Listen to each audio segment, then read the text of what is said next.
Press record. Okay. Yep. Okay. So we're ready to go. Yep. Okay, awesome. Great. Thanks for putting that together. So we don't have a microphone in the room, but just this or the Zoom. So we'll have to, I guess, speak loudly or come closer. Yeah, thanks everyone for joining us. This is the Global People's Assembly breakout session on peace and conflicts. I think the intention of this session is really just to unpack some of the strategies and opportunities for kind of collective engagement and advocacy and mobilization, particularly after the summit. I think the opportunity to influence the summit this week has passed a little bit, but there's plenty in front of us that we have to potentially mobilize around going forward. So we have a few colleagues joining us just to provide some kind of background and framing for some of these opportunities that have worked around some of these processes that we could possibly discuss. But the majority of this will be an interactive discussion. I think we really just want to unpack where those opportunities are, where can some of us contribute, how can we kind of collectivize our engagement and mobilization, particularly looking at the summit of the future next year, so a year from this week. So with that, just a way of introduction, my name is John Romano. I'm the director of the TAP network. TAP stands for Transparency, Accountability, and Participation. But we're a global network that works on SDG 16 plus, and I'm based here. So with that, I'll hand over to Elizabeth Hume first from the Alliance for Peace Building, just to kind of set the stage, a little bit of framing this remarks, just to kind of get us. So please. Thank you so much.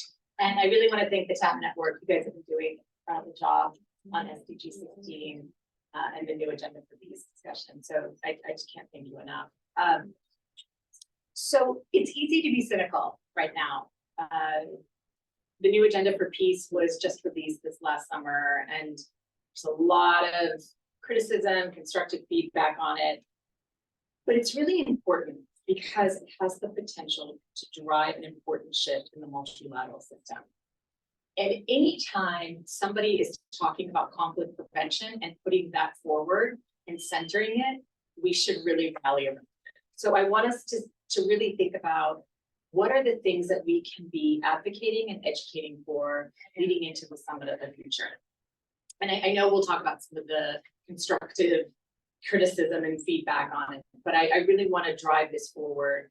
So we all know it came out last summer. The Secretary General published it, and it comes 30 years after the Bucci's agenda for peace in 1992. It was a completely different world.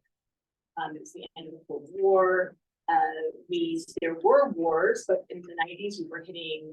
We had peace agreements.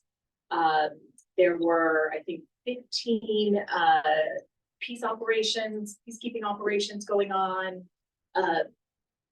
There was a lot of optimism, even in the midst of a lot of war. There was still optimism because the multilateral system seemed to be working. Okay, well, we know that since then things have gotten progressively worse. And if you're listening to this session, if you're sitting here, I don't need to go in and talk about all the conflict stats. We all know that. But the one thing that is really important to know, in 2018, we hit our global high record of violent conflict and fragility. We hit a record. And that was even before COVID and Ukraine and Ethiopia and Sudan. We're not solving conflicts, we're just adding to them. And COVID and climate change has now, we recognize it's a lot worse than we thought. And we know that climate change and conflict are compounding each other. The knock-on effect of the war in Ukraine, for example, on food insecurity. So again, there's a lot of reasons to be pessimistic, but it also shows you how important this is right now. We can't be cynical. We can't give up. We don't really have a choice. So we have to get the international community, our countries, our bilateral donors, multilateral system to pivot to prevention and actually mean what they say. Put resources and actions towards these words. Everybody talks about conflict prevention, from the Secretary General, President Biden. We've gotten people to say it, but we need them to put resources and actions towards it. And so that's where I think the new agenda for peace can be one of those essentially tools that we can really focus in on. So what is good in it? What should we really be focusing in on it? It's not a reforming infrastructure, but it really does target the member states to improve cooperation and political engagement. It is really about a paradigm shift to prevention. And that is something that the Alliance for Peace Building is really focusing in on. We have the Global Fertility Act, for example, in the US that really centers prevention as another example. So we also have to be looking at other tools that are out there that we can really be pushing on as a system. Meaningful support to regional actors, support to actors that are closer on the ground. And that's that locally led approach, that agenda that we're all talking about. Setting norms around emerging risks, whether it be outer space or technology and AI, biological threats. It's setting those norms and standards. And that is something that the Alliance for Peace Building, the Principles for Peace, I know, we've been talking about this, and Peter, you'll mention some of the work that we are also doing through CSPPS and IDPS, lots of acronyms. And so this is a really key point that we could really be doing a lot of work on. And then the resources around financing. This is so critical. I say it all the time. If you can't do it. But we all know budgets are being cut. And so what do? And this is something that I talked about at UNDP on Friday is, and something else that the New for Peace really talks about is integration. So we have to go where the funding is, and we're not going there because that's where it is. We're going there because we have to do it, because integration is so key for peace and conflict prevention in the health sector. We know what happened under COVID. And the health sector finally kind of got it and came to us and said, we don't understand why was COVID such a horrible thing? Why were people not listening to the scientists? We're neutral. Because there's conflict dynamics globally. And we don't have to go any further than looking at the US. Social cohesion declined 14 straight years. That means we have to integrate conflict prevention and peace building into the health sector. Even if it's just 1% of their funding. We're not saying take it away from the health sector or take it away from the education sector. We're saying integrate conflict prevention and peace building into your programming. If you don't want to call it that, you don't have to call it that. Call it risk, call it whatever you want, but we have to do that. Other calls for in the new agenda for peace, better evidence, and of course, the increase in the peace building commission. We heard a lot about on Friday, which is a welcome change, and inviting civil society in. But really, this is going to be focusing in on the summit of the future. So I outlined, just a couple of things that I think we can pull out in the new agenda for peace that will be really critical. And I'll just leave you with this one thing. 75 years ago, there was a lot of cynicism around the Universal Declaration for Peace. I'm sorry, for human rights. 75 years ago. These are norms now. These are standards. So let's treat this document as something, exceptional, or something that we can really focus in on with conflict prevention. And we have to, because we really don't have a choice. So with that, I'll stop and turn it back over to you, John. Great, thanks a lot, Liz. I think those are some great some good food for thought just to get the discussion flowing. I think there are a lot of other, really pointed opportunities that we'll hear from now, and obviously, some of the processes that you may be engaged with. So I'll just hand straight over. So we'll switch the order a little bit. If that's okay. Peter has to run. So Peter, you can just give us a little bit of insight into the SDG.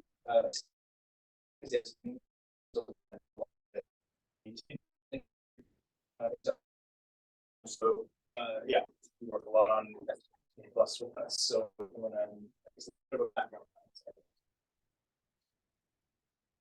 thank you, and good morning to those in the room, and good afternoon, good evening to those joining online.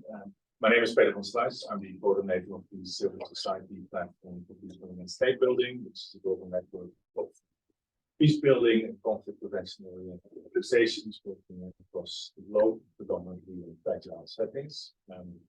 I want to zoom in on some of the opportunities for collective engagement, also looking at what is happening across the road here today. There's the SDG Summit. And the summit, of course, is at a pivotal time in history where we are halfway through the 2030 agenda, and we're vastly off track. We are not reaching the goals as we were expected to do it. And I hope that member states of the United Nations will realize that there is time for action and need for accelerated action at this point in time. On collective engagements, let me go one step back in time in terms of what we have been doing in the lead up to this summit. That's bringing civil society together around a joint statement that was issued around the SDG 16 conference in Rome earlier this year. That was a statement that said, if not now, then when? And that statement is still resonating, I think, quite strongly, because it calls upon member states to actually act now, because with 12% of the indicators making progress, we are vastly off track on the agenda. And we need to step up. Member states need to step up, but civil society also needs to be recognized as a partner in that collective engagement, moving the agenda forward in the next coming years. The Rome Declaration, Civil Society Declaration that was issued in the context of the conference, as I said, was also brought to the high-level political forum in July. There has been a lot of attention for that, but then subsequently we want to see that translated into action happening across the street today. What else has been happening? We, together with a number of civil society networks and coordinated by the colleagues of the TAP network, have started the SDG 16 Now campaign. This campaign is also working along similar lines, urging to scale up political commitments for SDG 16 plus. It also wants to increase the financial support for SDG 16 plus implementation, because we see this as an important enabler. I mean, it's a goal in itself and an important goal in itself, but it's also an enabler for the entire agenda to make progress that is so much needed. We also want to have that campaign be resonating on the role of civil society, and that needs to be recognized that civil society plays an indispensable role in implementation of the agenda at the local level. For that, civil society has been also bringing local voices of SDG 16 plus to the high-level political forum. That has been a campaign where we have been showing video putting of SDG 16 plus practitioners and champions, bringing that to the higher political forum to actually make known that action is happening in the United States. The other thing that I want to mention is that we are moving, and this already alluded to that Summit of the Future next year. There's a lot of great documents coming out of that process. Liz already spoke about the new agenda for peace. But at the same time, we're also moving towards a critical point for SDG 16 as it is going under review in 2024. That means that there will be a spotlight of SDG 16, and we call upon all people here, but all people also online, to join us in collective campaigning to make sure that that review of SDG 16 will also lead to greater attention, greater support, greater recognition of the pivotal role that SDG 16 plays in the achievement of the commitments made under the 2030 agenda. Last thing about the ideas, I mean, this asked me to speak to that.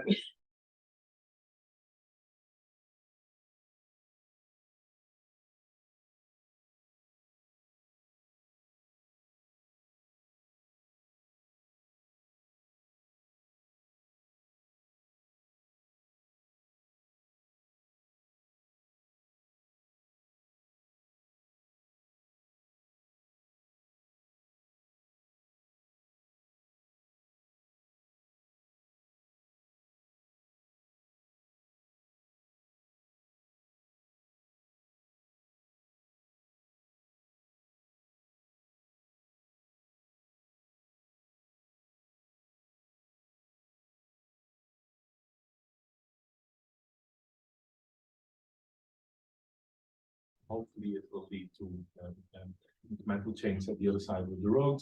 But that statement also calls for the great recognition for the important role that SDG plays in context of the 2030s. I think I will stop here and hand back over to John, and apologies that I have to leave. I have to go to the other side of the road as well. Great, thanks a lot, Peter. I think there's, as Peter mentioned, there's a lot of opportunities leading up to next year, some of it future, and as Peter mentioned, the thematic review of SDG 16 next year as well at the HLPF. And then obviously a lot of discussions that will happen in the context of our common agenda, new agenda for peace. So I think it's a good segue now that we've seen a little bit of the landscape of what we have in front of us.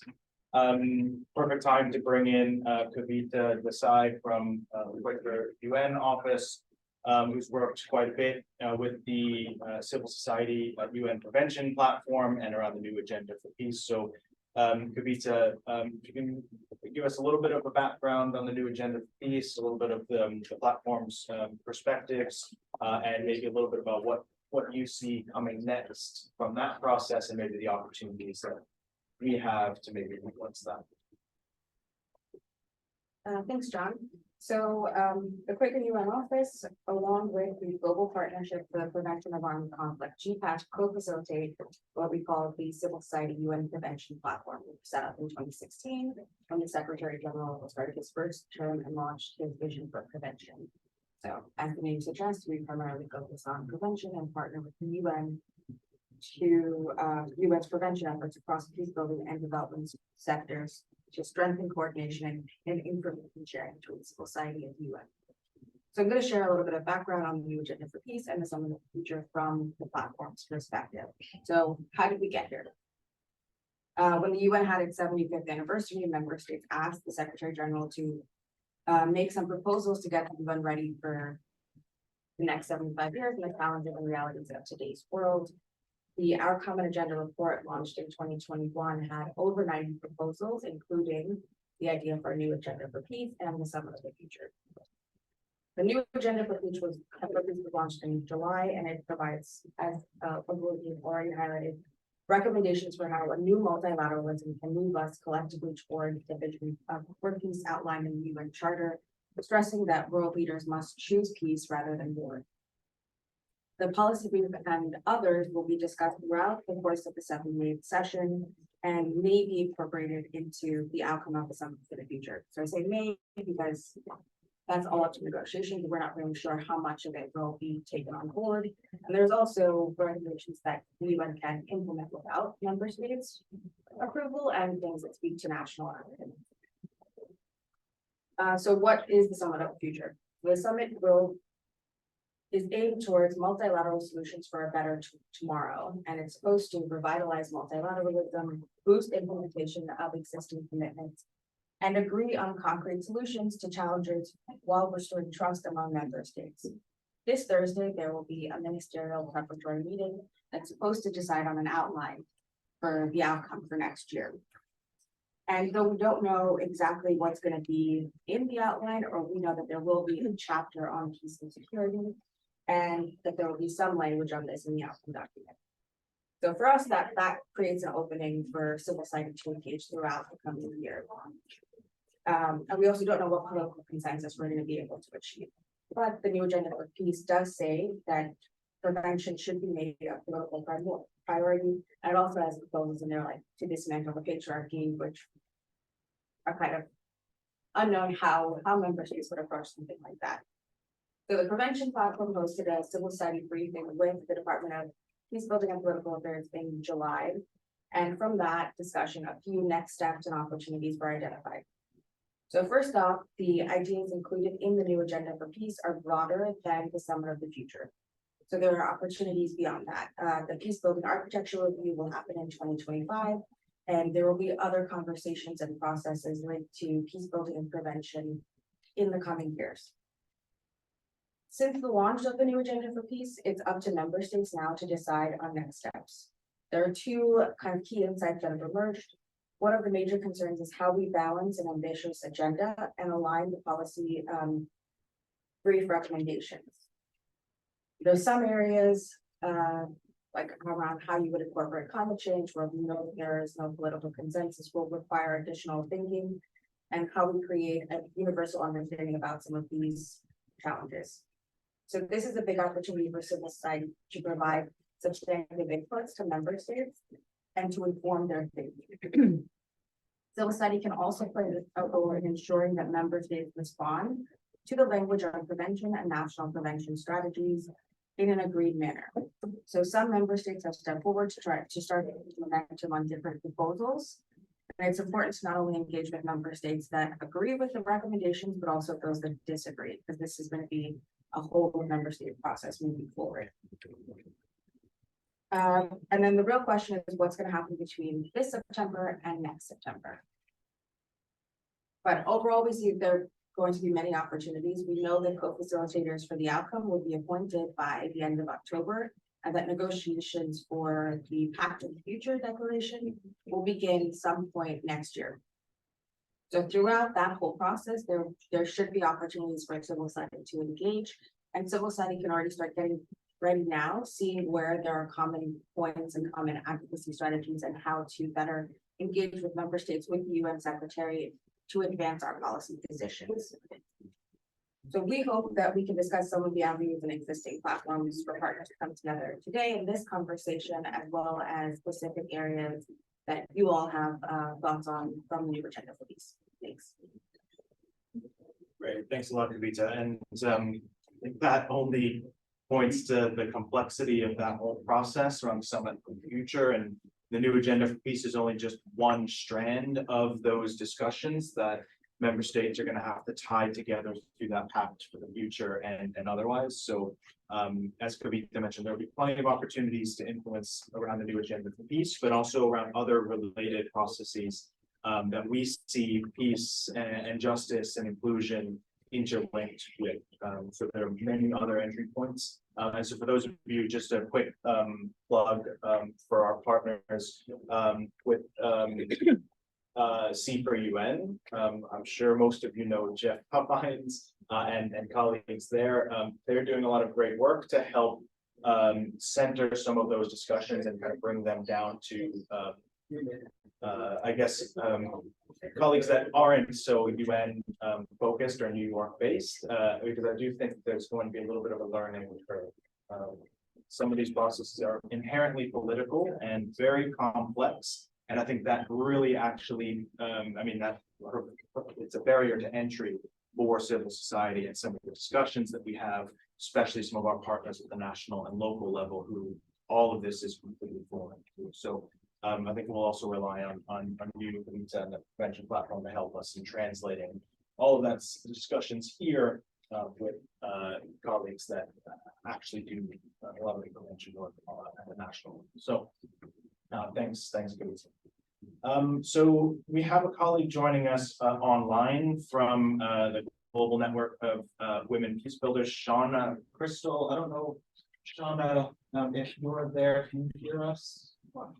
Yes, I can hear you. Yeah.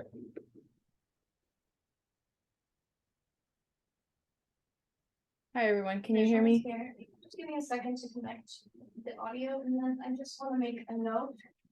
We got feedback from the audience just to speak a little slower.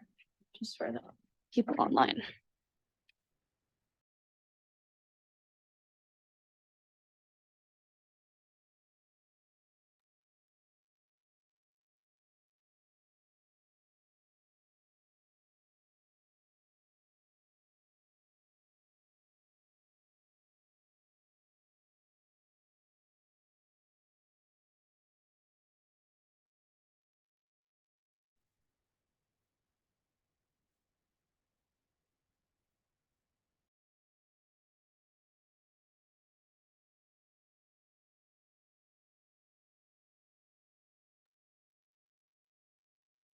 If I speak, do I come up? Is that easier? Are you able to hear me?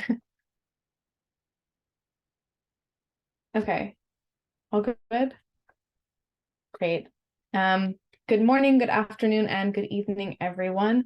Thank you so much for convening this important discussion. It's really a pleasure to speak on behalf of the Global Network of Women Peace Builders and to provide some context on the Women, Peace, and Security agenda and how it fits within the framework of our common agenda and the new agenda for peace. So in October 2000, the United Nations Security Council adopted Resolution 1325 on women, peace, and security. It's first very critical to note that this resolution was born out of the tireless advocacy of grassroots women and civil society activists, and built on the foundations of previous frameworks for gender equality, such as the Commission on the Status of Women, the Beijing Declaration and Platform for Action, and the Convention on the Elimination of All Forms of Discrimination Against Women. UN Security Council Resolution, or UNSCR 1325, marked a significant step in a global security paradigm shift towards centering women's rights in peacemaking, peacekeeping, peace building, and conflict prevention efforts. This resolution, along with the 9 others that have followed in the 23 years since, recognize women's invaluable contributions to building sustainable peace as leaders, decision makers, and influencers, rather than passive victims of conflict.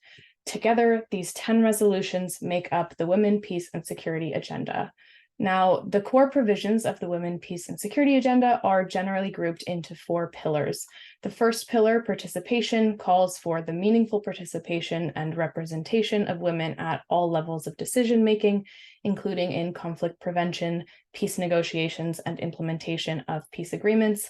The next pillar, prevention, reaffirms women's key role in preventing and resolving conflict and all forms of violence, and reiterates the importance of ending war. Oh, okay, I see I'm breaking up. I'll turn off my camera if that's helpful. Yes?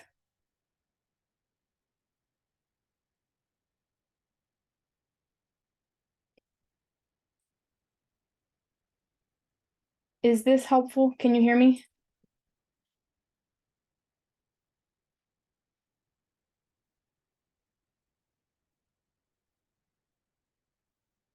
Can others hear me on? Okay. I'm not sure. Can the room hear me? Are you able to hear me in the room? We can hear you well. Okay.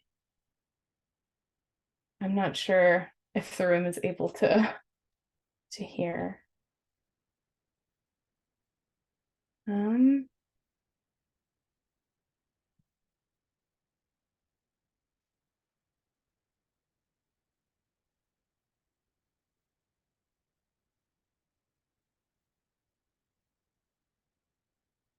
Are you able to hear me in the room?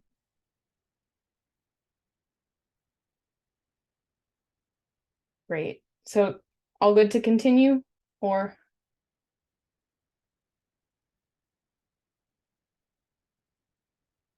Okay, great, thank you. So the next pillar, prevention, reaffirms women's key role in preventing and resolving conflict and all forms of violence, and reiterates the importance of ending war, not just making war safer for women. The third pillar calls for the protection of women and girls and of their rights, including by creating safe and enabling environments for women and civil society. This pillar also emphasizes the prevalence of sexual and gender-based violence, which significantly increases during times of conflict. The final pillar on relief and recovery focuses on post-conflict reconstruction processes and the importance of ensuring that they are gender responsive. It further urges consideration of the needs of diverse groups of women, such as women veterans and ex-combatants, war widows, internally displaced and refugee women, and others who have been affected by conflict. In many ways, these pillars overlap with several core objectives of our common agenda and the new agenda for peace and its recommendations, including the emphasis on preventing conflict and violence and sustaining peace. However, there are key insights and perspectives that the WPS agenda offers that can enhance these international frameworks and direct the international community and member states toward more transformative action. For example, a more thorough exploration of the inextricable links between gender inequality, conflict, and violence. When we discuss the need for conflict prevention and addressing the root causes and drivers of conflict, we're also discussing patriarchy, the importance of engaging men and boys in gender equality efforts, gender-based violence, the relationship between gender and sustainable development, and more. It's important to be explicit about these connections and develop solutions that incorporate bold and intersectional perspectives. Additionally, as I previously mentioned, civil society action is at the heart of the Women, Peace, and Security agenda. Local civil society organizations and actors have immense potential for contributing to and creating systemic change. There are many lessons to be learned from civil society advocacy and achievements, which are necessary to recognize and consider when conceptualizing pathways toward effective and sustainable progress. Both of these points are core components of the Global Network of Women Peace Builders work, and we are proud to have led the civil society advocacy that established the Women, Peace, and Security and Humanitarian Action Compact, which is a multi-stakeholder global mechanism to accelerate the implementation of the WPS agenda and gender-responsive humanitarian action. As acknowledged in the new Agenda for Peace, women's rights globally are in a precarious position as we witness democratic and human rights backsliding in various contexts around the world. This awareness is really key to understanding why, as we look to the now and to the future and have these discussions around building on and enhancing our frameworks for progress, it's critical that we prioritize concrete and transformative action to dismantle patriarchal systems, institutionalize gender equality, and ensure the meaningful inclusion of diverse women and young women in all conflict prevention and response, peace building, governance, and security decision-making.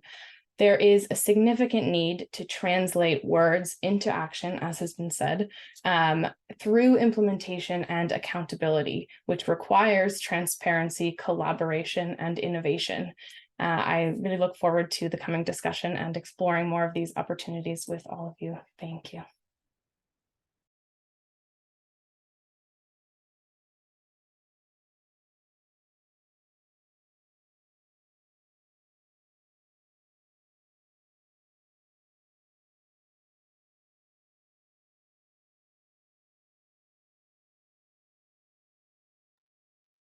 Good now. Okay.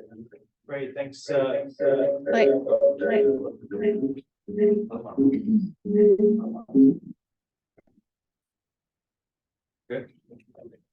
All right. Thanks a lot, Shauna. And sorry for the technical issues, but I think we got most of your intervention. I think the next point or next process we wanted to also outline was the youth peace and security agenda as well, and explore some of the interlinkages there. But our colleague, our expert there is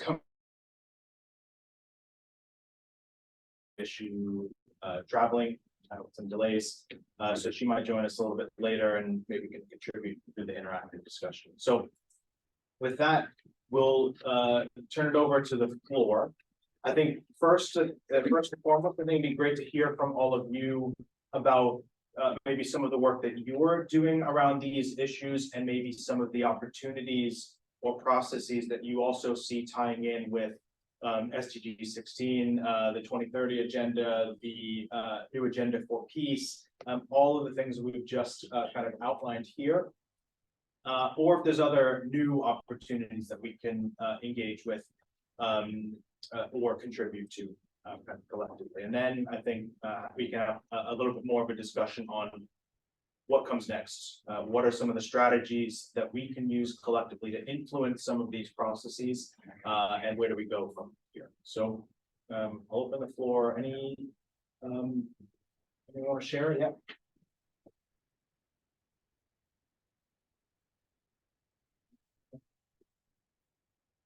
Thank you.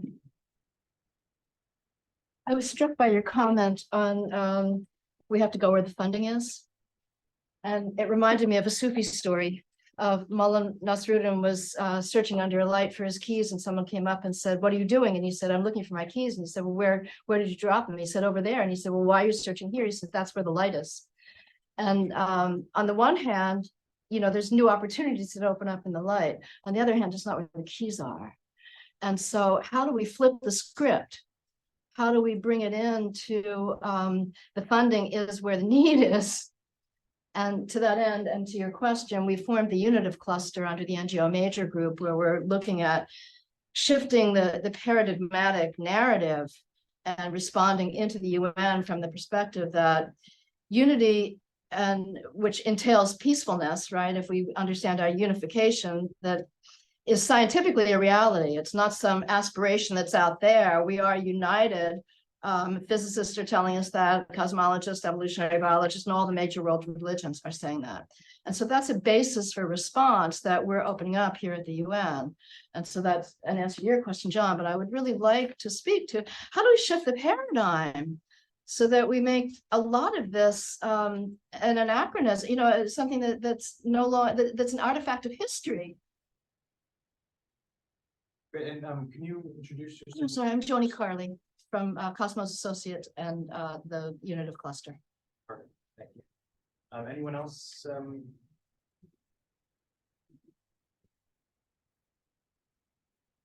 else want to share opportunities, any of the work that's being done by your organization or groups? Yeah, sure. Please introduce yourself. Thank you. Yes, my name is Charles Street. I'm from New York, United Methodist Church, also New York State Council of Churches. My work as a local church pastor is immigration issues, poverty issues, and peace and conflict, because I'm of Korean descent. Peace and conflict becomes so important. It becomes a lens through which I see a lot of conflicts in the world. There are a couple of expressions that I heard today. We have this human rights charter when the United Nations began with a lot of conflict, and now it is a norm.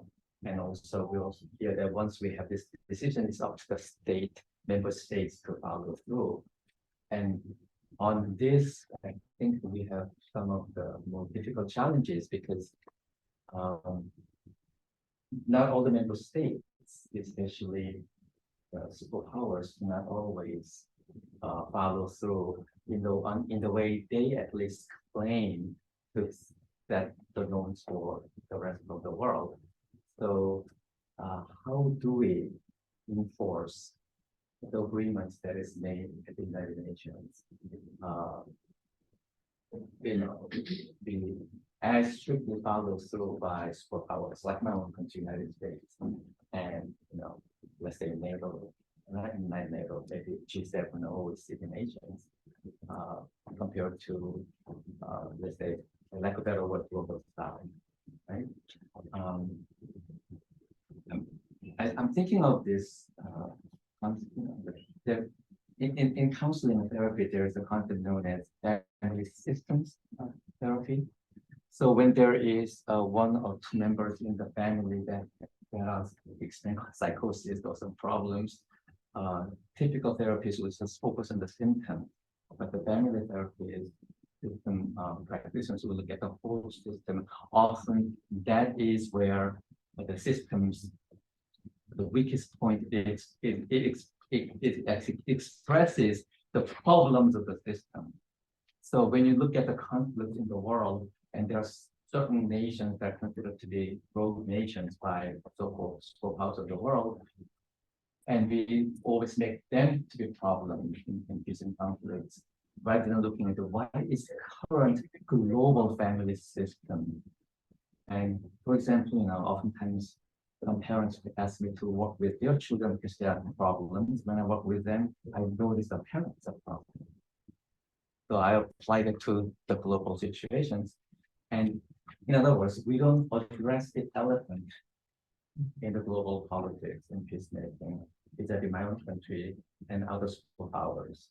And without that, I don't know whether we could actually achieve the permanent lasting peace and security and civil society organizations, all over the world, how do you make their government behave? Because just like we have, North and South government thing, there are elites and also, the common people doing the third work as well. So when it's a member states that are responsible for governments, right? Do they represent the will of the people in that member state country as well as the people in the so-called superpowers like our own country? Great, thanks very much. And I think that's a really interesting point to make here, because I think one thing we should think about is, okay, we've talked a bit about the official UN global level processes, but I think, we could very easily see the UN as a system as a failure and with many challenges and gaps. A cynical person would say that some of this may be meaningless unless our governments actually do something about it. They can talk all they want here at the global level, but unless they actually do something, it's meaningless. So I think this whole conversation about shifting the normative framework is really interesting, because for civil society, on the civil society side, how can we kind of, yes, engage in the conversations at the global level here that we're talking about, but that then actually build movements to push our governments or hold them accountable. So what does that look like as well? So if even if you don't have thoughts or to contribute on the global level policy discussion side of things, I'd be interested to hear from many of you on some of the work that you know of or that you're doing to advance the normative framework side of things, or hold governments accountable. Any of your partners are doing some of that work. I think we can kind of open up a strand of discussion now on that, see if there's anything there too. Have any thoughts? Yeah.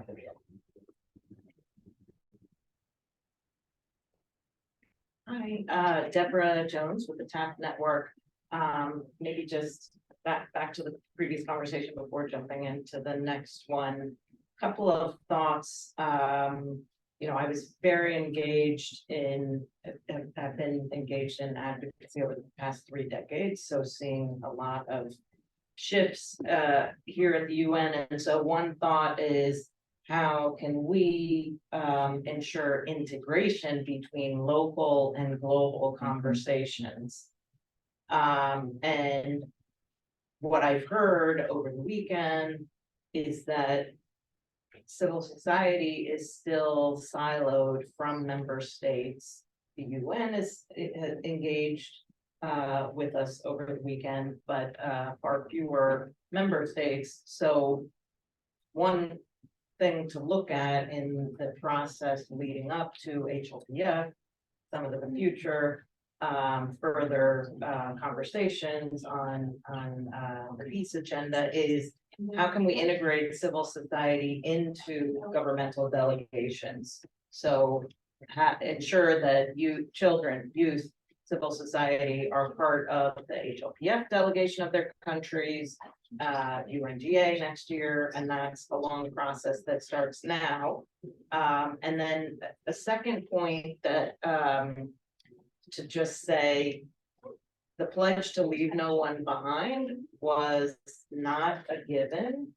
And the only reason that it's in the 2030 agenda is because civil society joined forces, and that was a common entry point for everyone on a broad set of all the global concerns. So what is it that we can all convene around? And is it around promotion of peace and unity? And how can we link back to leave no one behind and reaching the furthest behind first, who are facing these conflicts? Great, thanks, Deb. And another thing too, thinking about, I don't know how many of you attended the SDG Action weekend this past weekend, or even just reflecting on this space with the People's Assembly. To Deb's point, I think there's a lot of frustration amongst colleagues that engage in the global level here, that some of the conversations that we're having today or at the SDG Action Weekend, member states just aren't there. They have their own discussions and they're not present for the real conversations that we have and with the many of the partners that we work with at the national level. So how do we also use that as a strategy? As Deb mentioned, do we at the HLPF, do we encourage governments to include civil society in their official delegations so that it's not this segmented set of discussions, but instead that they hopefully are integrating some of their own civil society partners or youth or other groups in their actual delegation and discussions. So something to think about. Just a really quick comment. You know, who are we that there's such a thing as behind? Right? As long as we're wired to have a behind, somebody's going to be in it. And so we can bring one population forward, but systemically, we're wired for there to be a behind. And that's really what I'm trying to get at here is how do we shift? How do we shift that from being a norm, from behind being a norm? I think we need to take the conversation deeper and more systemic. More paradigmatic. Great. So any other thoughts on any of yeah. I can't agree with you more, coupled with the fact I I failed to mention this in my remarks. The SDGs are supposed to apply to all countries. And look at countries where we have significant backsliding in democracy, political violence. We don't have to, we're sitting right here in the United States right now. And that is something that is also very different. So that I think is really important to understand. It's very humbling for those of us, that are Americans or sitting in the global north, but it's part of the whole piece of it. Do you want me to comment really quickly on the funding piece? Back to your question. So prior to COVID-19 hitting, we sat down with health and humanitarian folks that were working in DRC during Ebola. And I said, tell us what we're doing wrong, meaning the peace building conflict. Tell us what we're doing wrong. I just want to hear what we're doing wrong. So like, stop making us say conflict. We're neutral. There's no neutrality in any kind of providing any kind of assistance, but stop making us say conflict. Stop telling us when we're doing something wrong, which is causing conflict, and then not telling us what to do about it. Okay, then COVID-19 hit. And what that showed was that nothing is neutral. The United States on the RAN pandemic response and Brazil and other countries had the system to knock it out of the park. We shouldn't have had the problems under COVID in the United States or Brazil or other countries like that. But what we found is countries that have high social cohesion scores did well. Countries like the United States that had low social cohesion scores, 14 straight years of decline in social cohesion, did terrible. COVID was weaponized, it was politicized, and it made the health folks say, this is crazy. Dr. Fauci is getting death threats. So, they came to us and said, okay, what do we need to do, right? So that's why we are starting to really work with the health folks to say you got to be integrating this work in there. There's so much money there in the health sector. 1%, that we would, we're not taking the money away from them. We're saying, how do we integrate in and actually do it? We all talk about conflict sensitivity, we talked about HDP. We've been talking about this thing for 20 years and we haven't had an impact. One more quick thing, in the United States, under the COVID-19 strategy, under the previous administration and under the Biden administration, we got it in there as a second order issue, but we got it in there. I always ask people how much money went to it. Yes. Zero. We worked really hard when the Biden administration came in to get the language in there about climate change and conflict are compounding each other and things we got it in the strategy. We had to fight really hard, but now we have to follow it up and say, okay, so what have you done about it? Just because things are written down in policies and even in laws, look at, WPS, doesn't mean it gets done. And that's really a key part of civil society, not only advocating for solutions, but then the accountability piece of it. Okay, so yeah, I wanted to react to a couple things. I think the financing piece is so important. We know that investing in prevention, $1 prevention equals $15 in reaction. Like, we know all of this information, the data is there, the policies are there, the research is there, everything is there. We're not doing it because there's no political will to do it. Because it's not politically attractive when you're running for something and campaigning to say, like, I'm gonna invest all of this money in something that you're not gonna see during my term. Something that you're gonna see in the future, that if we do it well, you won't even see it.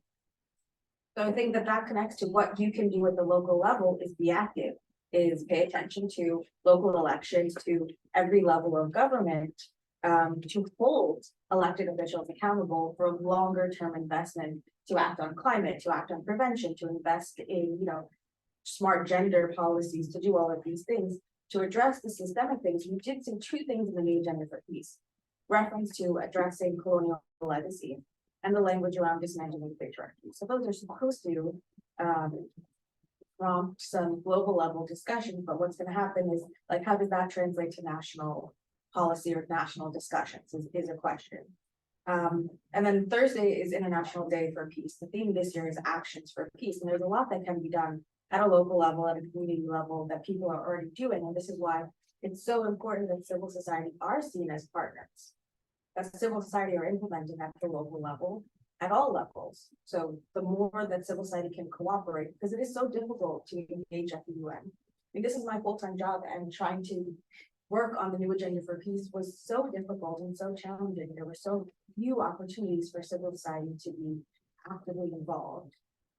So if we, these campaigns that TAP does, that other organizations like CPS run, are really good ways to get involved and to figure out where it makes sense, given all of our limited capacities, of how to engage with the broader system, but then also how to take that back to what you're doing at your community level.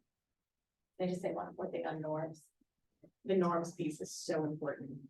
And that is referenced in the new agenda for peace. So, prime example, Sudan, the ceasefire agreement, what was done is, and even looking back at Afghanistan, research says we know when women are involved in peace agreements and, they're more, they hold, they're more sustainable, and they're not just between these warring parties. We keep doing the same thing over and over again and expecting different results. And, so it's me coming saying, research says, we need these norms to say, we're not going to go forward with this unless this is who else is sitting around the table. Great. I think maybe we can go to the Zoom. I see that there were a couple of hands, but now I see one. Yeah, so maybe Julian. Julien, if you like de to Dakar. comment, you have a question or a comment to contribute to. Merci. Je suis Julien Komlagbissi, coordinateur régional du réseau des plateformes d'ONG d'Afrique de l'Ouest, REPAOC, basé à Dakar, au Sénégal. Merci pour l'initiative de cette rencontre. Et la consolidation de l'appel à prévention des conflits intéresse plus que jamais l'Afrique de l'Ouest par rapport au contexte sécuritaire que nous vivons actuellement. Alors, la société civile se sent très interpellée et voudrait faire 5 recommandations. Et je pense qu'un dirigeant africain l'avait dit, c'est le président Félix Houphouët-Boigny du Côte d'Ivoire, la paix n'est pas un mot, mais c'est un comportement. La société civile ouest-africaine voudrait demander, par exemple, qu'on arrête l'industrie et le commerce des armes. L'industrie et le commerce des armes. Qu'on arrête toutes les formes de domination des peuples.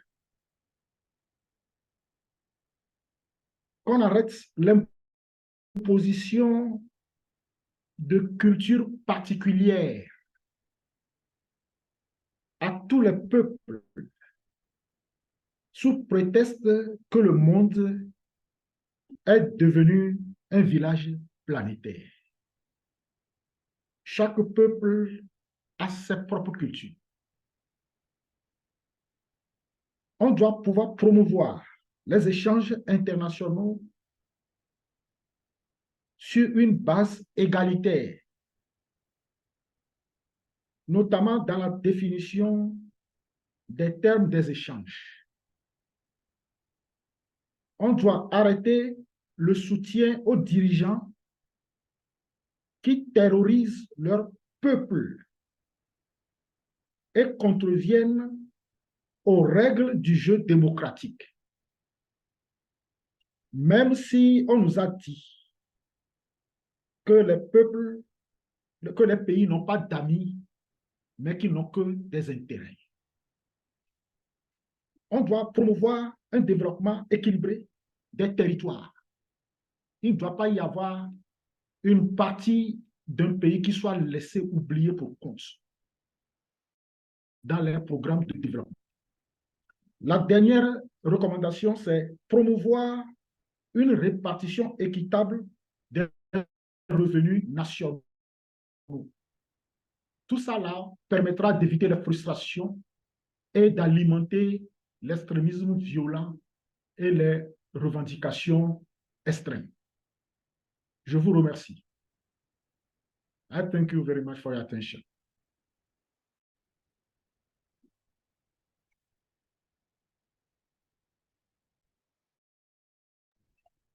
Okay, merci, Julianne. Lofty, please.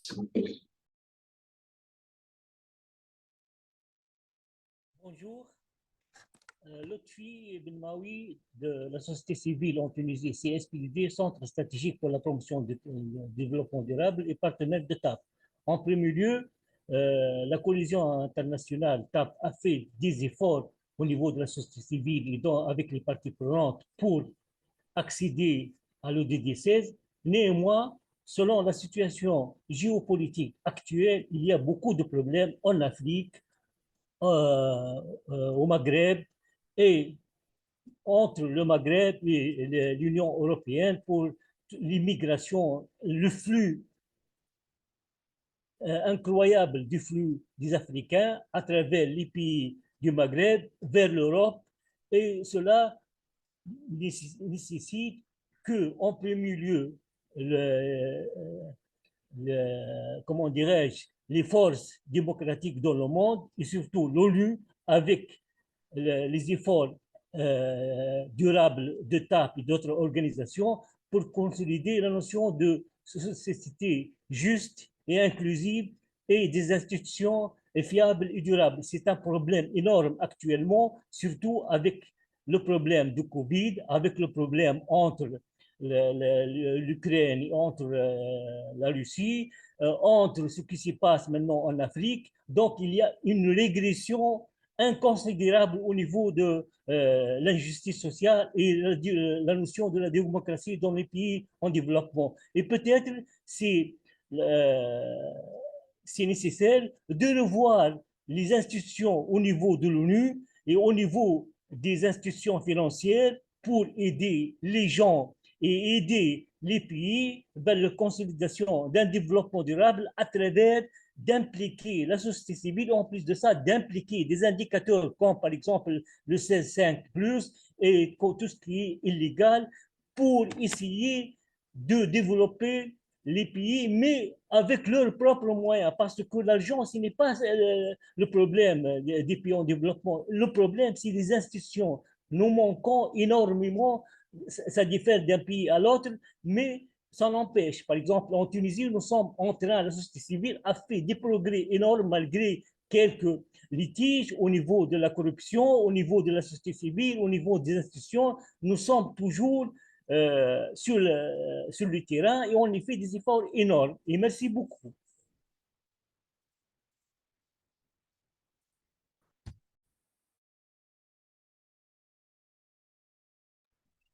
Wanted to test something, so Okay, great.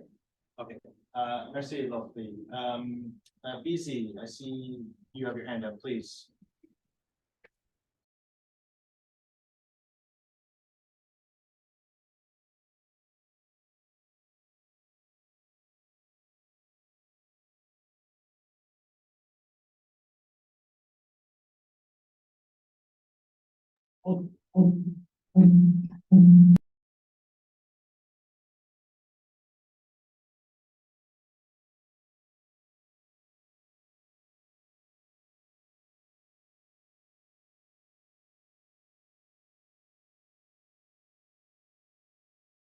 BC, can you hear us? You have to mute.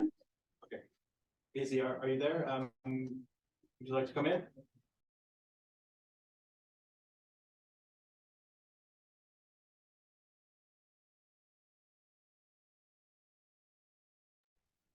I hope so. So let's try it now. You're unmuted. Okay, it seems we can't, yeah, BC, if you'd like to type in the chat box, I think the Wi-Fi isn't very good over here. So if you could type in the chat box what you were planning on saying from the floor, that would be great. But anyone else want to provide any thoughts on some of the discussions we've had?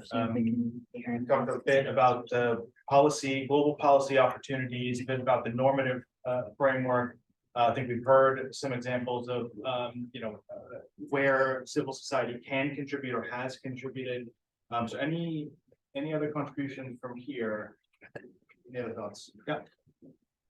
And please introduce. Yeah. Hi, everyone.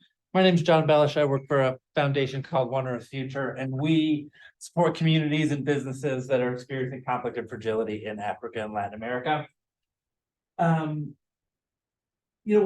One of the things that has been striking to me in the 15 years I've been doing this work, that I feel like we have made a lot of progress sort of on the normative side at the high level, ideas about localization and inclusion, the complexity of conflict and root causes. I think a lot of these ideas used to be not quite as mainstream as they are now, which is good, but I also think that we risk sort of being the dog that catches the car. It doesn't exactly know what to do with it. One of the areas where I think that we can focus to avoid that outcome is bringing some of these higher level concepts down to the local communities and societies that are facing conflict. I think we have sort of many different coordinating mechanisms sort of at the UN level, at the national government level. But when you get down to the mission level, I think you lose a lot of that coordination. I was in Mogadishu actually last week, and I was talking to OCHA. And, if you go into a country and you do public health, or you do whatever, WASH, you can't just go in and do whatever you want, right? There is sort of an actual coordinating framework that means something on the ground that funding kind of has to go through and fit into. But when it comes to peace building, you ask people in the missions and they're like, well, that's sort of political. And then that's kind of it. There's no actual, it never makes it that last mile sort of down to the community. So that feels like a real area of opportunity is to think about, okay, what does this mean for the people doing work day in and doing public health work day in and day out in these places, for example, or other types of work. So I think that's that area where we can focus. Great, thank you. Any other thoughts? Yeah. Sorry to take the mic so much. I just want to build on that, second that, and build on it and express concern that so much comes down to it's all about grassroots, and in some ways it is, but in other ways, and action. And if projects alone were enough, we would be there because there's phenomenal projects going on in the world. And so these high-level conversations are considered kind of irrelevant. And then we toss it all off to these grassroots movements that are stuck in systemic norms that they're never gonna get, they cannot solve from there. It cannot be done. And so the passing of the buck to the grassroots is different than empowering the grassroots. And there's a blur there. In similar conversations, I guess we are, meeting alongside the United Nations. Nations, how do you define nation? At this time, we are basically united governments of those people's states. I don't know, I'm not a political scientist, but all we are saying is that the real voices of people that's represented by civil society organizations, we need more of them, of course, but because not all CSOs we have reflect all the wills of the people, right? But how do we have them placed in the decision making, right? Is in the Security Council, they talk about proposed state security issue, and it almost always reflects the ruling classes' interest and their global imperial intentions, whatever that may be.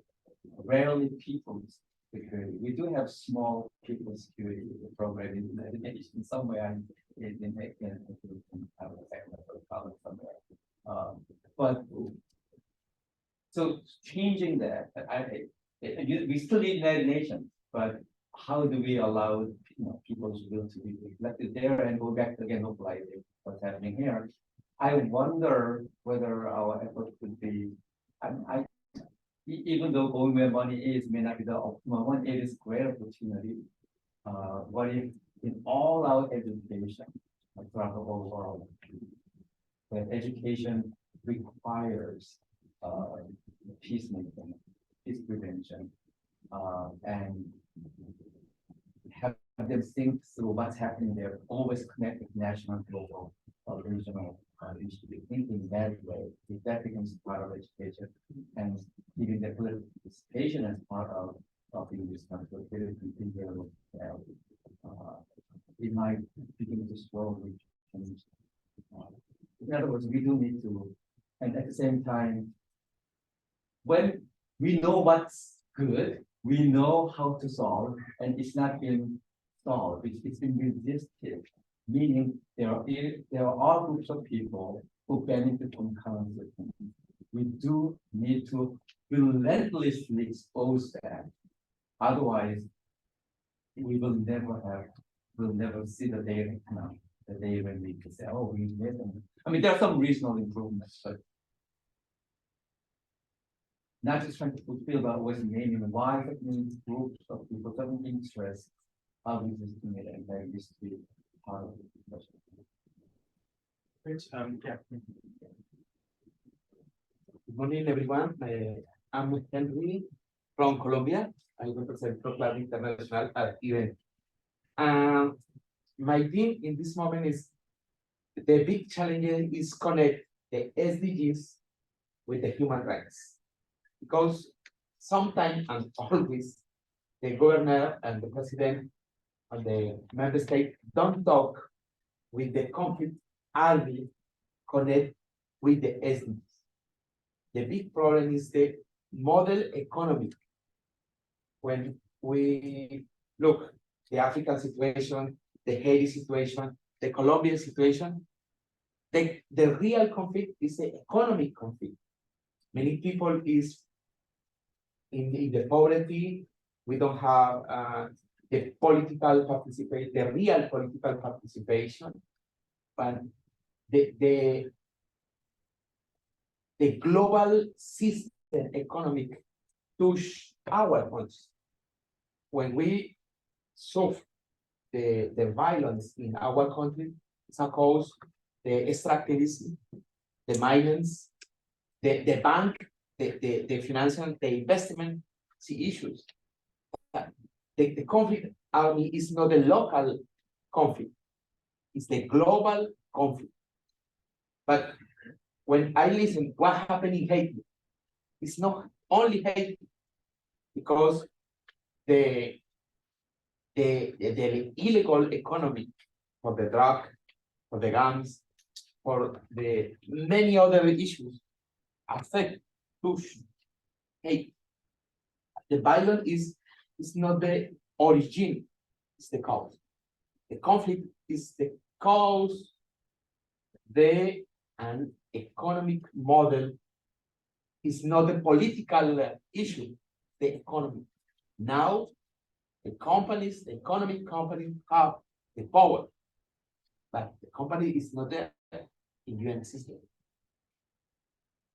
Say there too much. Can we try two from the floor virtually, or is there any? Or do we have time? We have Shauna and BZ. BZ would like to try again. Can we maybe try, back to the Zoom, I see Shauna, and then maybe we'll go to BZ, if this works, hopefully this will work. Shauna, can we try on your side? One second.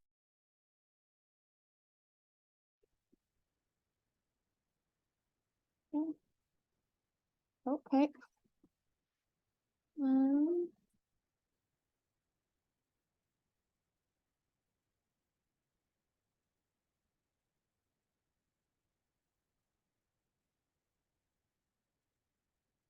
Just someone see that video.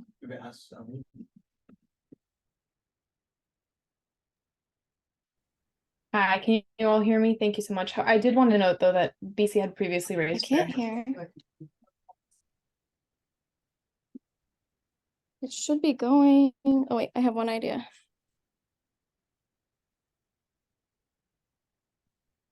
Nope. Nope.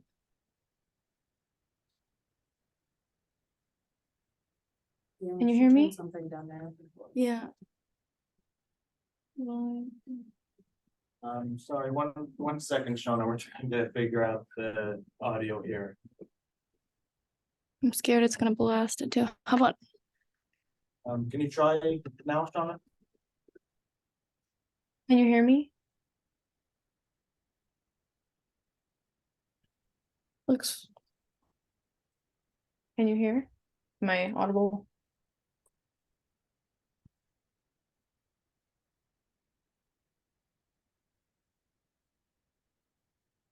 Can you hear me? Or this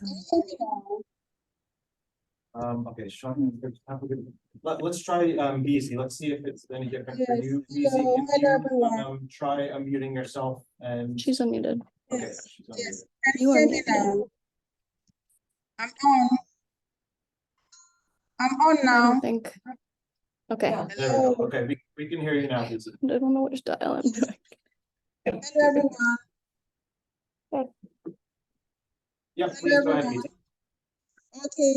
My name is BC Mekwie from TAP Network, and I'm speaking from Nigeria.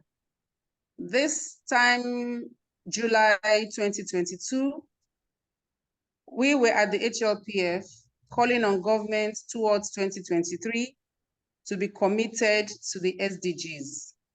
We are now in 2023, September. My president from my country presently is in New York. And we can see that the commitment of government is still very, very low. And people and citizens are disenfranchised. This is evident in our African continent. It is no mean story. Everybody knows that in the Francophone sub-region of Africa, we have had governments being toppled by the soldiers that are meant to be protecting the heads of governments. This is to let us know that there's so much disenfranchisement in our region. And I heard one of our speakers talking about civil society engagement with government, that government should fund some of the travels of civil society organizations to these international forums.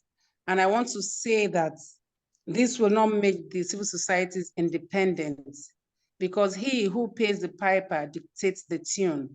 So I suggest that civil society organizations who want to be relevant have to look for funding in order for them to speak out their hearts and speak out their minds to governments. Because if they are tied to the apron strings of government, they may not be able to talk to governments in their face.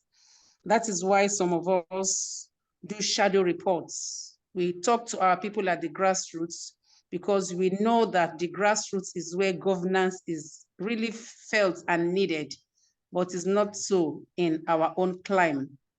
So for those of us who do shadow reports, we talk to people in the communities, the stakeholders in the rural villages, they speak their mind, and we can see, because we are working at the local government, the local communities, that governance is far from the grassroots. So I support that civil society organizations are able to speak out when they are independent and they are not in the they are not attached to the apron strings of government. Thank you very much for this opportunity.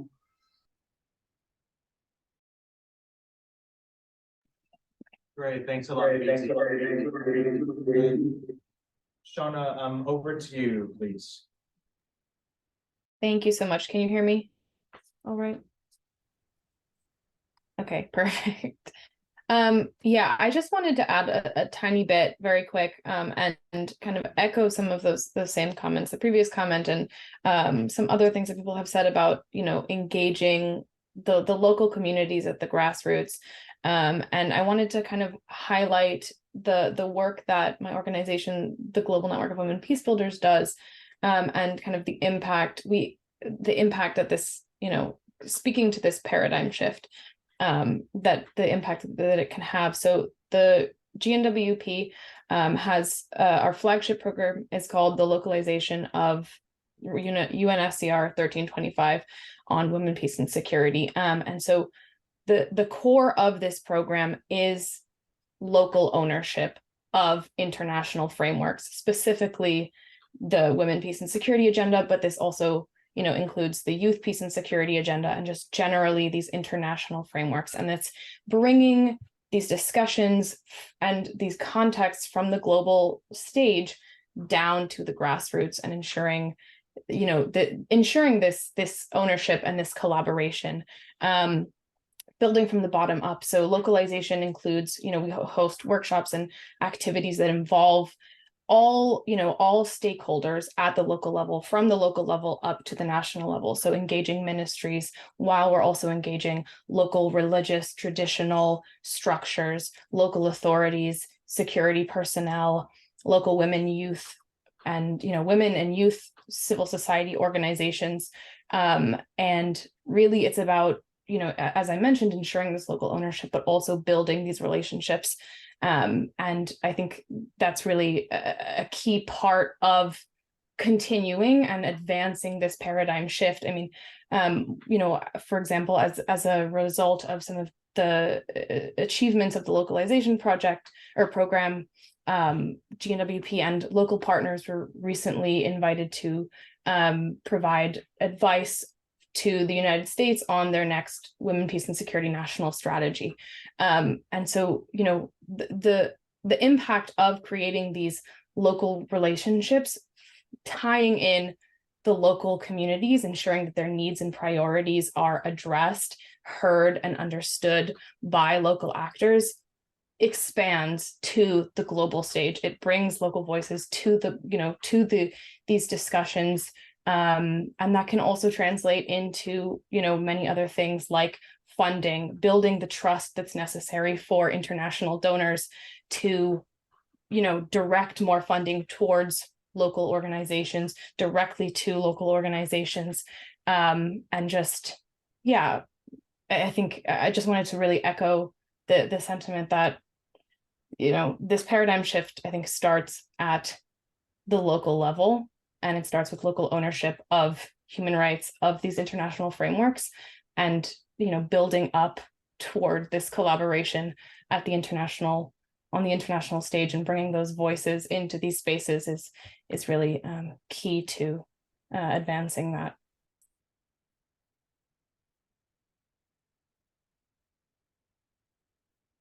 Yeah.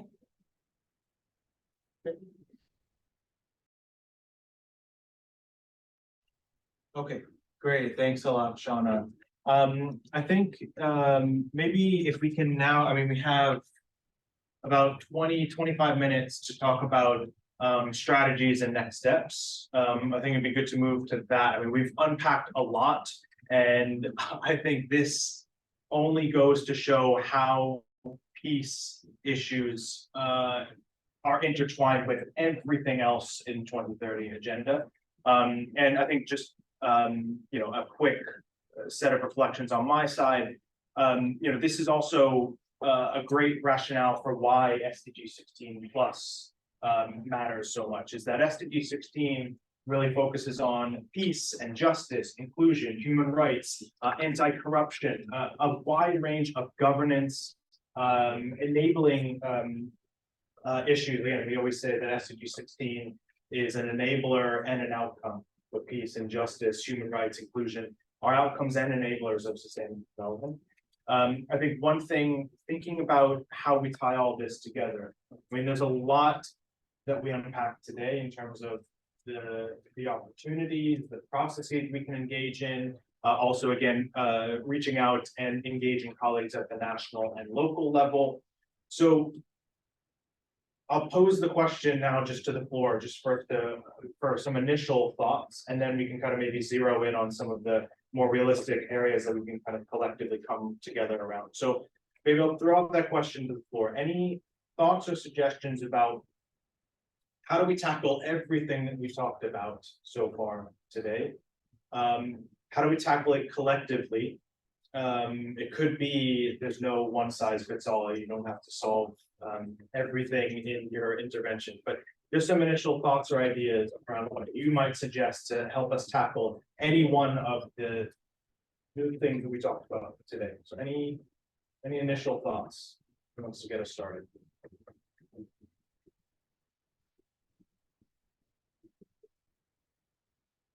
Yeah. First, we have to get on the same page. The humanitarians are amazing at messaging. And so we need to, you and I talked about this, John, what are our 3 to 5 things? Because you can't put everything in there, right? It complicates it. What are our 3 to 5 messaging pieces of this? Is it around norms, around the resourcing? John, I love what you said. We're gonna, the dog's gonna catch the car. We have to tell them what to do. And I think that that's an important piece of this. We don't do a very good job of saying, okay, so what? So what do you do about it? These are the things you can do. So really, for me, it's around our messaging. It's for all of us pulling together, getting behind that messaging in the next year. What are the 3 to 5 things? Again, I mean, I would love for us to focus in on the norms. These are the norm pieces. The financing, the evidence piece of it, including civil society. The Peace Building Commission announced on Friday that they're going to start taking consultations with civil society. That's huge. So I think that those are some of the things that we can, get around, and we just keep finding different, is it in the media? Is it this? Is it like, we just have to keep saying the same thing over and over again. And maybe it might seem boring to, because we're saying the same thing over again, but really simplifying our message and being very clear with what it is. And then also getting people to understand what this is. I think you said it really well. It's complex. It's highly political. So that's why it's really incumbent on us to educate and to simplify it. Great, thanks a lot, Liz. Any additional thoughts? I agree with norms and all the subdivisions that you gave, and norms also coordinate with values. So I don't know if we want to consider those one thing or put values as second. But there's a lot of talk now, and in a lot of the UN documentation, there's reference to mindset. And so how do we go there? How do we deal with the consciousness? Because consciousness is causal. So how do we work at that level to shift the mindset, which is UN language? And so there's an in to use that language. And that's where you get systemic change, is when you start to mindset. So it would be a bold thing to put in there, but it's coherent with the language, so it might be helpful. Great, yeah.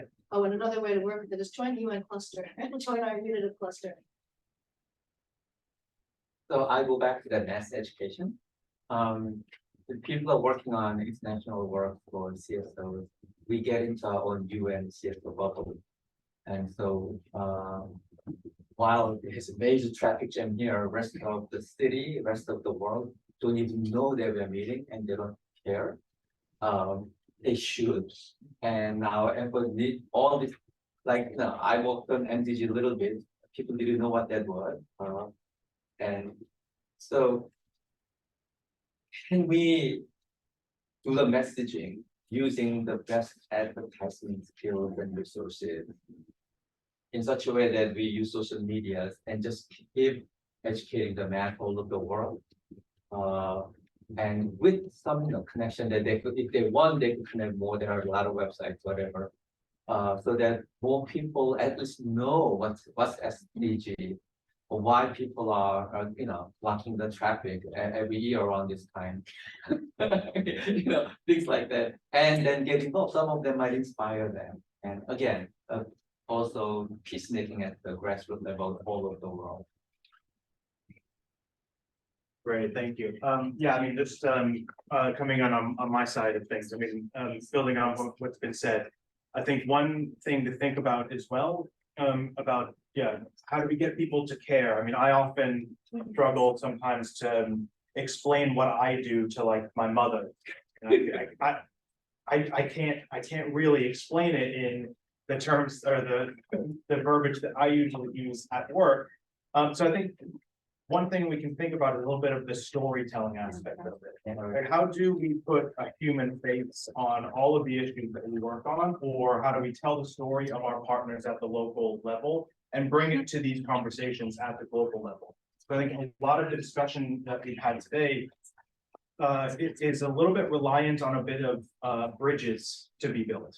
Building the bridges between the global and the national and the local in terms of the processes, the policy processes, the jargon that's used here, how does that translate into what our colleagues are doing at the national and local level, and vice versa.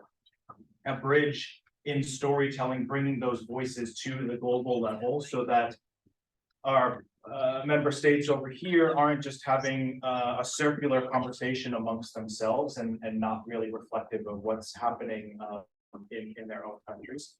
And then on the messaging side of things as well is how do we communicate, as Liz was saying, some of the things that we consult with our partners all the time and hear this all the time from them on what they need or how they can contribute, and how do we bring that messaging together into those core asks amongst different communities.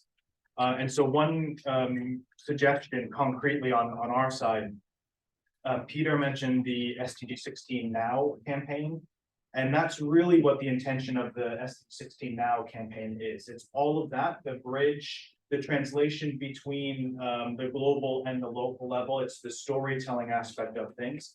But I think one of the values of a campaign like this is that because SDG 16 is so diverse and such a wide range of communities that work on all of these issues, I think it's an opportunity for us to bring different communities of civil society partners together as well. I mean, it's often the case that some of our colleagues that work on peace building, even at the national, local level, even at the global level, very rarely have conversations with our colleagues that work on corruption or governance. And I think what we find from our partners at the national and local level is that you can't separate those issues. Whenever you have a conversation about gender equality, for example, inevitably the conversation turns to governance or justice. And so fundamentally, those issues can't be they're interwoven, but the way that we discuss them, sometimes we speak in silos. So that's just a suggestion just for a vehicle that we can use to kind of push on all fronts is a campaign like this. But any other concrete suggestions for, I mentioned a few things that the campaign is intending to try and pull together, but yeah, any thoughts on concrete ways that we can kind of coalesce around actions or messaging or anything else like that? I think so. That's three things. I think the first thing is prioritizing prevention, and whether that's we use the word prevention or we say investing in peace. I think that applies universally. The language in the new agenda is shifting from conflict prevention to violence prevention. so that it's easier for people in, the global north and developed countries to recognize in their own communities. The second thing would be demanding civil society be included in all of these UN processes. And when I say included, I don't just mean like have one civil society rep on a panel and then there's no actual impact, I mean like meaningfully included in these processes. And similarly, that young people are included. There are so many discussions that are going to be happening across the street next week and in the next year about young people, youth, like how youth are going to be involved in the UN forward, the new UN Youth Office, but how often are young people actually providing inputs and being listened to in these spaces? And I see that there have been a few young people that have come in and out of this meeting, like I would encourage you to speak at discussions that you participate in, because it's important that the older people in the room are listening to you and actually taking on the input, because your experiences are valid. And if the whole idea is that the Summit of the Future is you getting the UN ready for the future, young people's thoughts and opinions should be taken seriously into that process. Sweet. So what did you say? You said prioritizing prevention. Yeah. And what was the? Including civil society and all. No. You said prioritizing prevention, and then you're Using a piece, demanding civil society be included in young processes and including young people. No, just. Prioritizing prevention, and whether that is that we use the language of prevention or investing in peace or however we want to call it. But I think prevention it's hard to define, and there are many definitions in the UN system, and I can explain what that is, or to communicate that, but yeah, to get people behind that. Great, thanks, Benita. Also, one other thing to mention as well as part of the new agenda for peace that could potentially be a hook as well, is the new agenda for peace also mentions national prevention plans. So it encourages governments universally, so not just those in active conflict, to develop national prevention plans. And I think that's a really interesting, talking about the bridges, or getting governments to actually do something about what they're talking about at the global level. Something like that might be an opportunity on what does that actually mean? Can we get governments to commit to doing this? And for those that haven't ever done a national prevention plan, I mean, exactly thinking about the US or other, or other northern countries. How do we kind of blunt the criticism or the pushback that we might get from others that say, well, this isn't relevant for us? How do we convince them that it is? And again, how do we also showcase the stories of the partners that have done this before, or the countries that have done this before, and use those as examples for governments or otherwise to aspire to? So that's just another thinking about the bridges and the getting governments to actually commit to doing something about the things that they're talking about. That might be another opportunity to kind of pursue in the context of the new agenda piece. This is another idea. Any other thoughts, suggestions, entry points? Okay.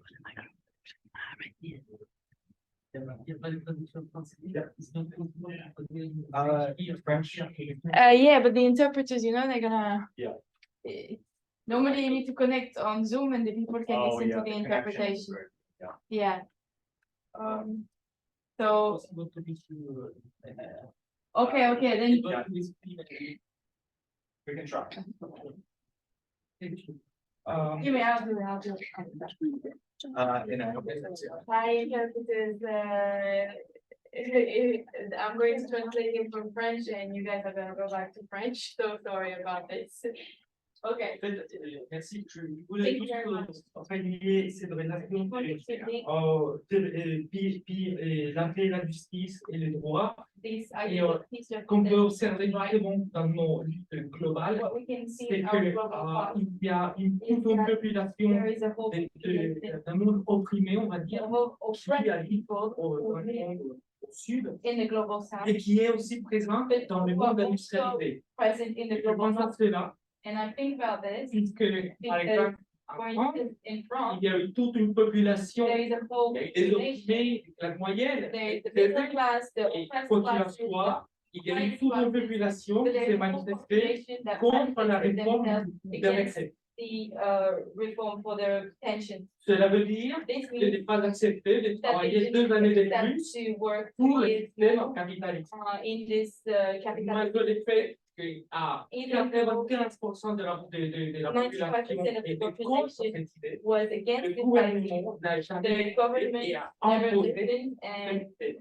pushed this reform. Ce qui montre This que shows les États finalement that ne veulent pas the écouter states la do not want to population listen to the et que population, finalement dans des espaces internationaux, and that finally in international spaces, la société civile, le Civil peuple n'est pas society forcément écouté. and the people is not Et c'est là où je overheard. me pose la question, And this is why I puisqu'effectivement, ask on ne myself, peut pas considérer we que can développer that un monde a dans la world paix in soit this possible case is sans possible écouter les gens if qui you do not réclament listen à to moins the produire, people à moins s'insérer demand dans les to systèmes capitalistes. produce less, to be less in Qui the m'amène à capitalist l'idée system. qu'un des This problèmes brings me to the des idea conflits that when we have géopolitiques conflicts, régionaux à geopolitics, l'intérieur des continents et dans la planète, regional, international conflicts, c'est que is that on nous demande de continuer à produire we are asked to dans un continue système producing in a sans system limite that is qui va se without concentrer limits and uniquement that sur la will only logique de la focus croissance in the illimitée. logic of unlimited Ça, c'était growth. l'argument le plus important And this is the pour most la France, important c'était argument de for dire France. qu'il faut It continuer was à to say we produire, need to keep c'est sans fin. producing Alors que this la to that planète est end. en train de And even crever though the planet au is niveau des dying, ressources. Lorsqu'on nous demande de travailler and when 2 they années de ask plus us to là-bas en work France, 2 years more, cela implique this que des means ressources that sud resources doivent from the venir south en Europe have to come to Europe pour que nous, so that on puisse we continuer, can continuer continue de s'enrichir. to Voilà la get richer. question. This C'est is de the se dire question. comment on va faire pour To say, comprendre how que do dans we ce need to système, understand that on ne inside peut this plus system we continuer cannot avec le continue même as is modèle this économique model, et qu'il economical faut à un model, moment and we need arrêter at a une time croissance to illimitée. stop unlimited Juste pour growth. finir, And dans just la to théorie, finish, en économie et en theory, sciences politiques, in on political sait and social qu'il y a science, we déjà know une théorie de that croissance there is zéro. a Ça, c'est theory possible. of zero growth. Et c'est It is possible possible, d'arrêter au monde it is possible industrialisé et to stop, développé de inside the continuer industrial sans cesse world, à demander les ressources du Sud Stop pour exploiter la always population asking the et resources créer of the encore global des conflits south et de to la violence. enrich ourselves and continue the conflict. Thank you very much. Great, thank you.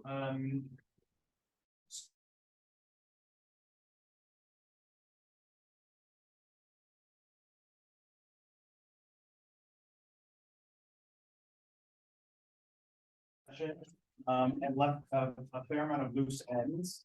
But I do think that from the perspective of what comes next, I think the value that we have, in convening around the Global People's Assembly and otherwise this week, is that a lot of our partners are obviously colleagues that work at the national level, which is great, and a good mix of colleagues that convene global civil society networks as well, or regional platforms. So I think over the course of the next day or next week, I think it's a great opportunity for us to kind of connect with one another. But in really concrete terms, what I might suggest for colleagues that are interested in the peace building side of things, Alliance for Peace Building, a really fantastic network of civil society working on peace building issues. I would encourage you to join Liz and their network, Alliance for Peace Building, CUNO and the UN Prevention, Civil Society UN Prevention Platform, a lot of amazing advocacy work around the UN processes for colleagues that are interested in furthering work at the global level and around the UN, really great platform to engage with. Same thing, Peter from the Civil Society Platform for Peace Building and State Building, for colleagues working in fragile and conflict affected states, a really great network there as well. But to kind of tie things together as well, I'd also encourage you to join the SDG 16 Now campaign. I think, again, whether you work on advocacy or at the global level, or around national education or empowerment work, or things like that, I think the home for through this campaign. I think we see it as kind of an umbrella to bring together communities from across the SDG 16 spectrum. So for those that are interested, you can find more on our website, and you can connect with me here. We can discuss a little bit further on all of those fronts. But just in terms of the collective next steps, I think there are some conversations for us to maybe convene through the SDG 16 Now campaign around the new agenda for peace, or around the Summit of the Future, our common agenda discussions. A lot of strands for us to contribute to, as we heard from Kavita. So we're also happy to convene a lot of those conversations, as Liz mentioned, to kind of zero in on what are those 3 to 5 asks that we might have collectively that take into consideration the views of different communities and around different issues, and those interlinkages that we've today. So in terms of next steps, for those that are wanting to be part of that discussion, really encourage you to join the SDG 16 Now campaign. There's a few other things that we have for this week as well. We have a toolkit for engaging in the SDG Summit week that we can also share the link with as well.